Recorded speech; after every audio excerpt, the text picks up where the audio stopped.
जय हिंद दोस्तों, कैसे हैं आप लोग। आज की वीडियो में हमारे पास है यूपी बोर्ड क्लास 11th के सामान्य हिंदी का मॉडल पेपर और ये पेपर सभी स्कूलों के लिए बहुत ही इंपॉर्टेंट है। अगर आपने इस पूरे पेपर में 90 नंबर स्कोर कर लिए तो आप ये समझिएगा कि आप किसी भी स्कूल का पेपर दे रहे हैं हिंदी का, वहाँ पर आपको 80 से 90 नंबर पक्का है, मिलने ही हैं। इस पेपर को आप ध्यान से देखिएगा और हमें कमेंट करके ये बताइएगा कि आपके इस पेपर में कितने नंबर हैं, 90 नंबर हैं या उससे कम नंबर हैं। जितना भी नंबर आपका है आप हमें कमेंट करके जरूर बताइएगा। चलिए देखते हैं कैसे क्वेश्चन आए थे इस पेपर में। पहला क्वेश्चन है आपका ये वाला का है, भारतेंदु युग के गद्यकार हैं। कई सारे ऑप्शन आपको दिए गए हैं यहाँ पर, जयशंकर प्रसाद, महादेवी वर्मा, प्रताप नारायण मिश्र। इसका अगर आप सही आंसर देखेंगे तो ये आंसर है प्रताप नारायण मिश्र। ये हैं भारतेंदु युग के गद्यकार। जयशंकर प्रसाद जी अगर आप इन्हें देखेंगे तो छायावादी युग के गद्यकार हैं। ये प्रताप नारायण मिश्र इसका सही आंसर होगा। अगला क्वेश्चन देखते हैं हम। सेकेंड क्वेश्चन है हमारा, हिंदी एकांकी का जनक किसे माना जाता है। इसका राइट आंसर है राम कुमार वर्मा। एक होता है राम कुमार शर्मा करके नाम देते हैं ऐसे, लेकिन जहां पर डॉक्टर राम कुमार वर्मा रहेगा वो वाला ऑप्शन आपका सही रहेगा।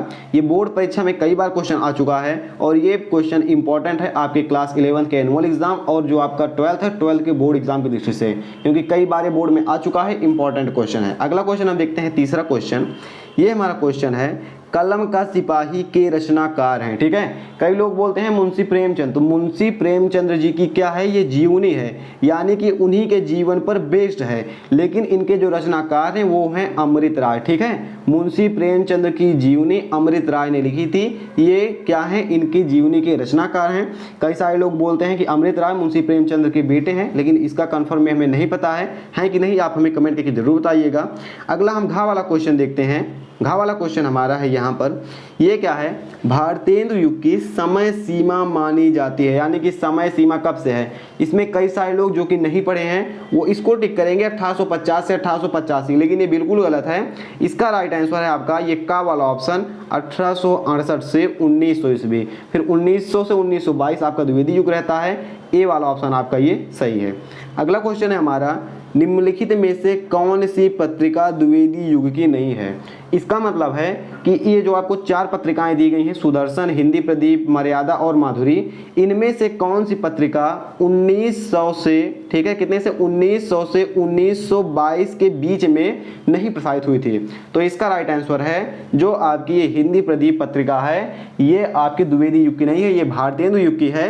ये 1877 ईस्वी में प्रकाशित हुई थी। ठीक है, ये आपको ऑप्शन सही हो जाएगा। ये तीनों पत्रिकाएं आपकी द्विवेदी युग की हैं, इनको आप याद कर लीजिएगा। अगला नीचे देखते हैं क्वेश्चन। ये क्वेश्चन है हमारा, आदिकाल का एक अन्य नाम है।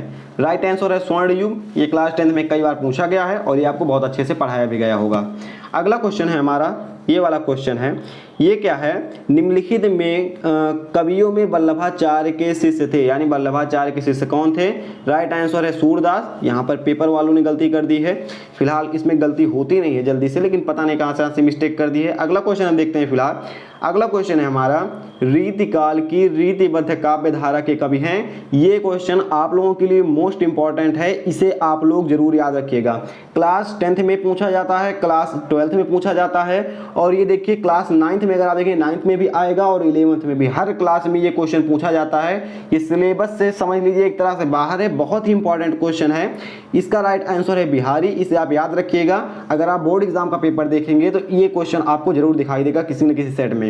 अगला क्वेश्चन हम देखते हैं, सूकर खेत नामक स्थान संबंधित है। तो राइट आंसर इसका है नंददास, लेकिन 100% से और नहीं है। अगर आपको आंसर एकदम सही लग रहा है तो आप हमें कमेंट कीजिएगा। अगर इन तीनों में कोई अन्य नाम आप इसे संबंधित पा रहे हैं तो आप कमेंट करके मैं जरूर बताइएगा, लेकिन जहां तक ये नंददास इसका आंसर होगा, जो कि हमारा है बा वाला। ठीक है, अगला हम क्वेश्चन देखते हैं, शिवा बावनी के रचनाकार कौन है। ये क्वेश्चन इंपॉर्टेंट है क्लास 10th वालों के लिए, जो कि बहुत इंपॉर्टेंट है। 12th में ज़्यादा नहीं पूछा जाता है, लेकिन 10th में बहुत पूछा जाता है। इसका राइट आंसर है भूषण। कौन है, भूषण है। अगला क्वेश्चन देखते हैं हम, भूषण पद्माकर, ऐसे कई सारे एकदम मिलते जुलते अगर ऑप्शन आ जाते हैं तो बड़ी दिक्कत होती है।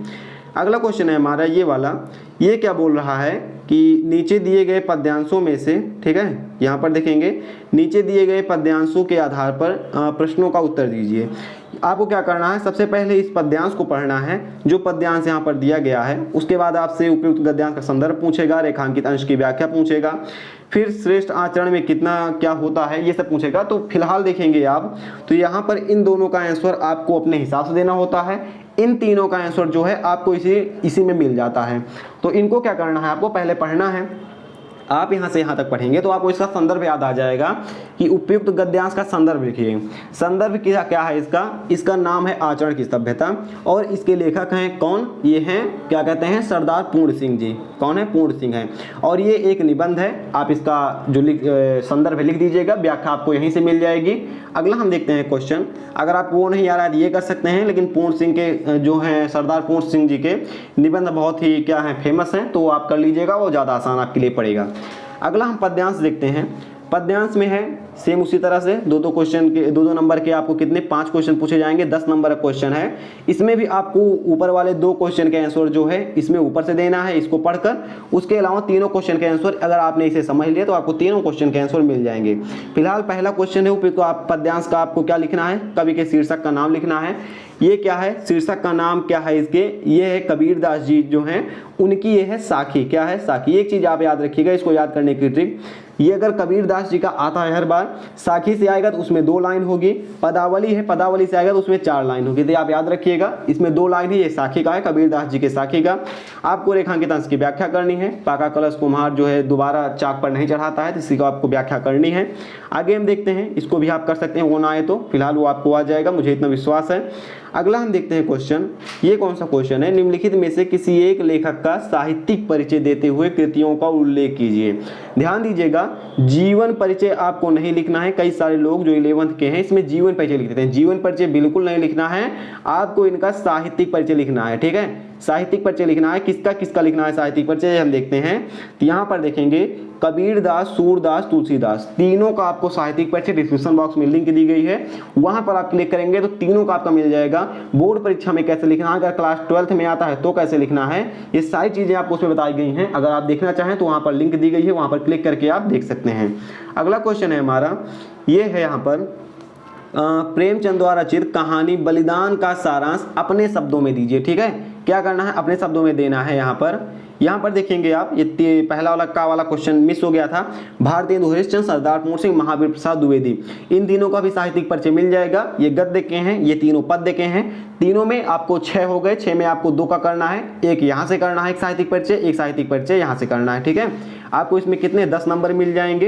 ये क्वेश्चन है हमारा, ये कहानी का सारांश लिखना है, ये फिलहाल आसान होता है, आप कर लेंगे आसानी से। अगला क्वेश्चन हम देखते हैं यहाँ पर, ये क्या है कि स्वपठित कहानी के स्वपठित नाटक के प्रमुख पात्र का चयन चित्रण कीजिए। ये भी आसान है, आपकी किताब में आपको पढ़ने की जरूरत है, हमारे बताने पर बहुत लंबी वीडियो हो जाएगी। संस्कृत में एक आपको दिया गया है, क्या कहते हैं इसे, संस्कृत खंड, इसे आप पढ़िएगा। आपको इसमें कुछ नहीं करना है, इस गद्यांश का संदर्भ लिखना है और इसका हिंदी अनुवाद करना है, केवल इतना करना है और कुछ नहीं करना है। ठीक है, इतना आप कर देंगे। उसके बाद अगर आपको ये ऊपर वाला नहीं आ रहा है तो यहाँ पर देखेंगे 2 ऑप्शन दिए गए हैं। इसी तरह अगर आप इसमें आएंगे पद्य में, तो पद्य में पहला ऑप्शन ये है, अगर आपको इसका संदर्भ और हिंदी में अनुवाद नहीं आ रहा है तो आप इसका कर सकते हैं।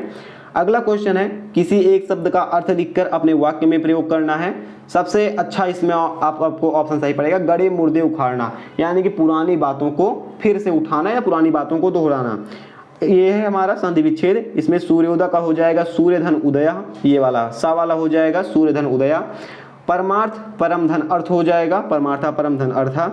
अगला अगर आप देखेंगे तो यहाँ पर बोल रहा है आत्मने क्या है, चतुर्थी एक वचन है, नामस्सु क्या है, सप्तमी एक वचन है, सप्तमी बहुवचन है।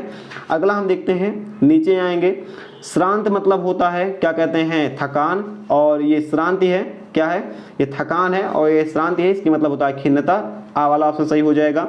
उपल मतलब होता है ओला, उत्पल मतलब होता है कमल, इसमें भी आ वाला ऑप्शन आपका सही हो जाएगा। अगला क्वेश्चन है आपका, इसमें श्रुति है, श्रुति मतलब सुनना होता है, श्रुति मतलब कान होता है। 2 अर्थ आपने एक शब्द के लिख दिए हैं।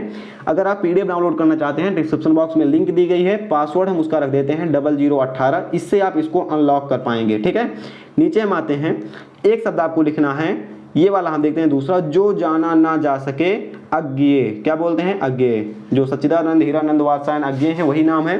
रास्ता दिखाने वाला ये होता है मार्गदर्शक, ठीक है, मार्गदर्शक रास्ता दिखाने वाला। अगला क्वेश्चन है, आपको इसमें 2 शब्दों को सही करना है। 4 कानपुर के व्यक्ति बोले, तो कानपुर के 4 व्यक्ति बोले। उसने धीमे स्वर में कहा, तो धीमी नहीं होता, धीमे होता है। फिलहाल इसको अगर आप छोड़ देंगे इसमें डाउट है। ये वाला अगर आप देखेंगे, सुरेंद्र नित्य गीता को पढ़ता है, तो गीता को नहीं, सुरेंद्र नित्य गीता पढ़ता है, ठीक है, ये हो जाएगा। को आप हटा देंगे, दोनों ऑप्शन आपका सही हो जाएगा। अगला रस छंद अलंकार क्या है, रस है, छंद है, अलंकार है। कौन कौन से रस छंद अलंकार पढ़ने हैं डिस्क्रिप्शन बॉक्स में अगर आप सिलेबस देखना चाहेंगे तो लिंक मिल जाएगी, आप देख लीजिएगा। आप हमें कमेंट कीजिएगा, रिप्लाई में आपको उसकी लिंक मिल जाएगी। फिलहाल देख सकते हैं ये 13वां क्वेश्चन और 14वां, और यहीं पर आपका जो है पेपर एंड होता है। इस वीडियो को यहाँ पर देखने के लिए आपका बहुत बहुत धन्यवाद। अगला पेपर कौन सा चाहते हैं आप हमें कमेंट करके बताइएगा। फिलहाल हम मिलेंगे ऐसे किसी नेक्स्ट वीडियो में। जय हिंद।